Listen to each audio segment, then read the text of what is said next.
When Whitney Houston handed his microphone to a 10-year-old in the audience that night, he had no idea he was about to hear something that would change his forever. What happened next would become one of music's most magical moments, but the identity of that child remained a secret for over 30 years. Don't forget to hit that subscribe button and leave a comment below. You're going to want to share this incredible story with everyone you know. It was November 15th, 1991, at Madison Square Garden in New York City.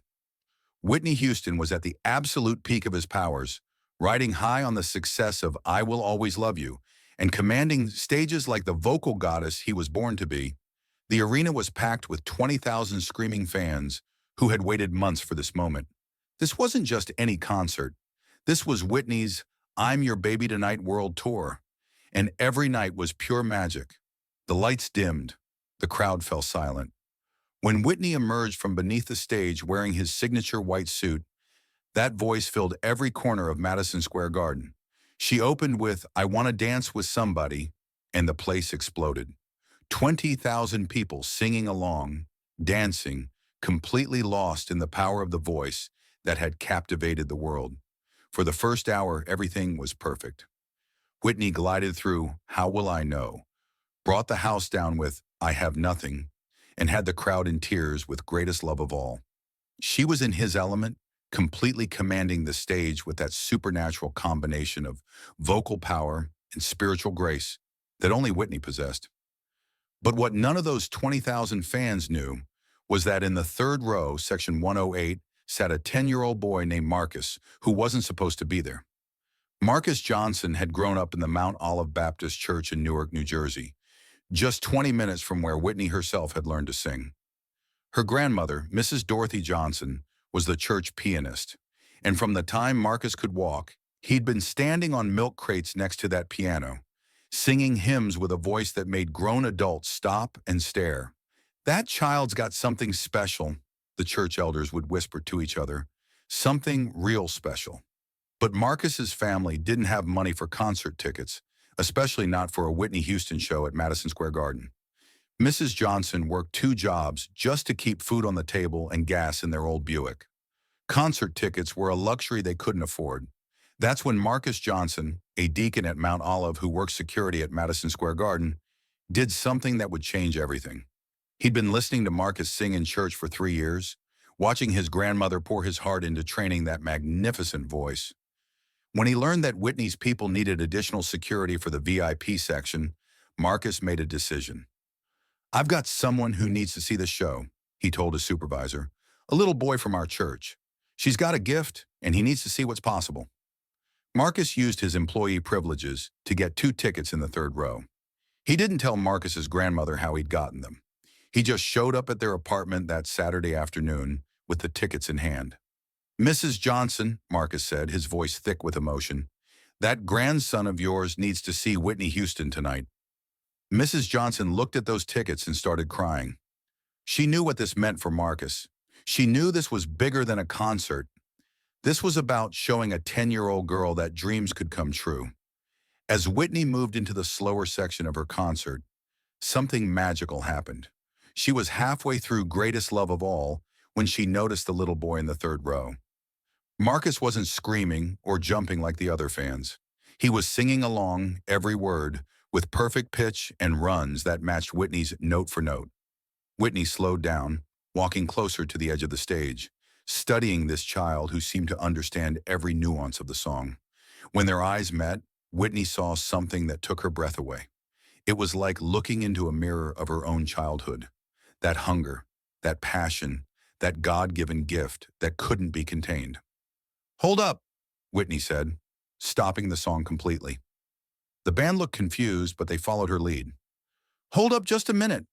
The arena fell silent. 20,000 people suddenly focusing on whatever had caught Whitney's attention. There's a little angel down there in the third row, Whitney said, her voice carrying clearly through the sound system. Baby boy, what's your name? Marcus was frozen. Mrs. Johnson gently nudged him to stand up. Marcus, the little boy called out, his voice so pure and clear that it carried without amplification. Marcus, Whitney repeated, walking to the very edge of the stage. How old are you, sweetheart? 10.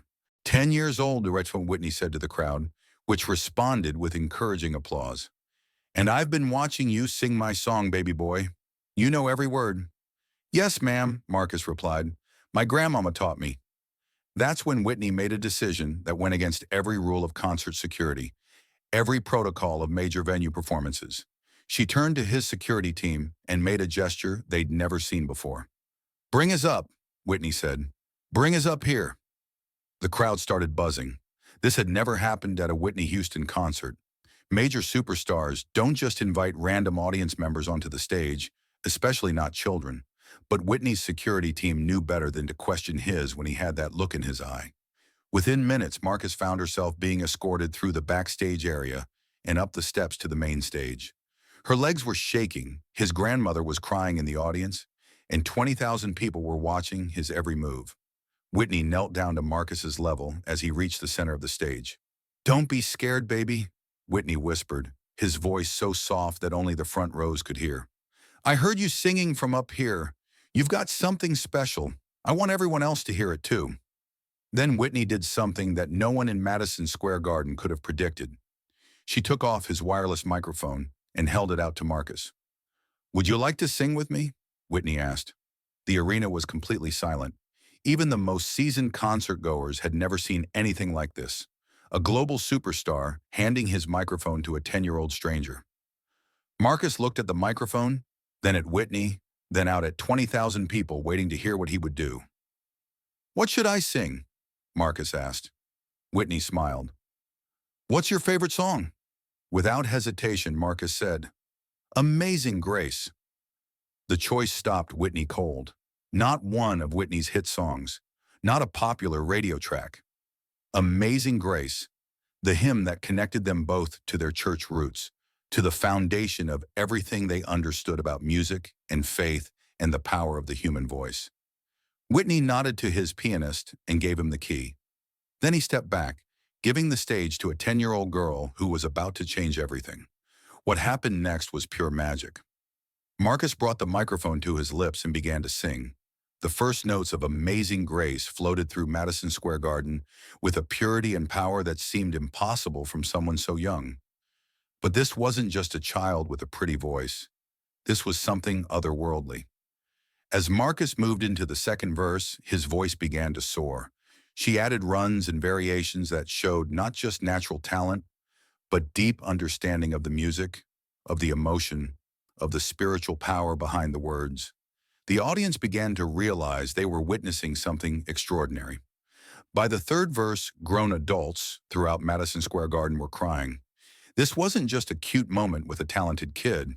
This was a religious experience, a moment when the divine touched the earthly, when pure talent met perfect opportunity. Whitney stood to the side, his own eyes filled with tears, watching this child deliver a performance that would have impressed any of the great gospel singers in history. When Marcus hit the final note, a crystalline high note that seemed to hang in the air forever, the silence that followed was deafening. Then Madison Square Garden erupted.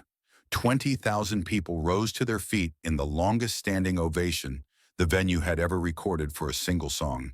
It lasted nearly 10 minutes. People were crying, screaming, applauding, and many were praying. They knew they had witnessed something that would never happen again. Whitney walked over to Marcus and knelt beside his again. Baby girl, Whitney said into the microphone, his voice thick with emotion. That was the most beautiful thing I've ever heard in my life. You've got a gift from God. But then Whitney did something that surprised everyone, including herself. Instead of taking the microphone back, he made another decision. I want you to finish the show with me, Whitney said. I want you to be my partner tonight.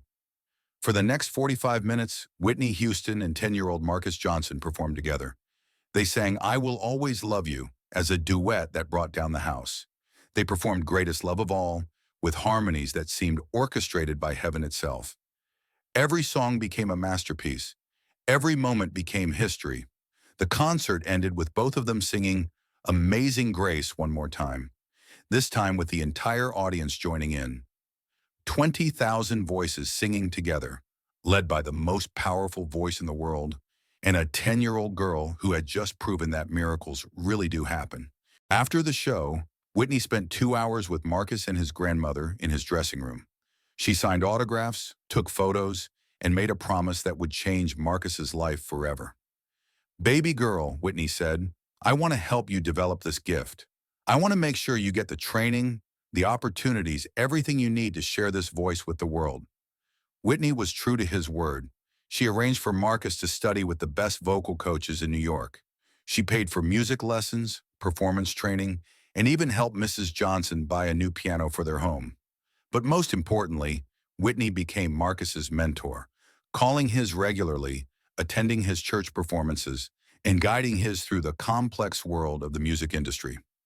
The story of that night at Madison Square Garden became legendary among Whitney's fans, but Whitney insisted that no recordings or professional photos be released. She wanted to protect Marcus's privacy until he was old enough to decide for herself how to use his gift. "This moment belongs to his," Whitney said. "When he's ready, the world will hear his story."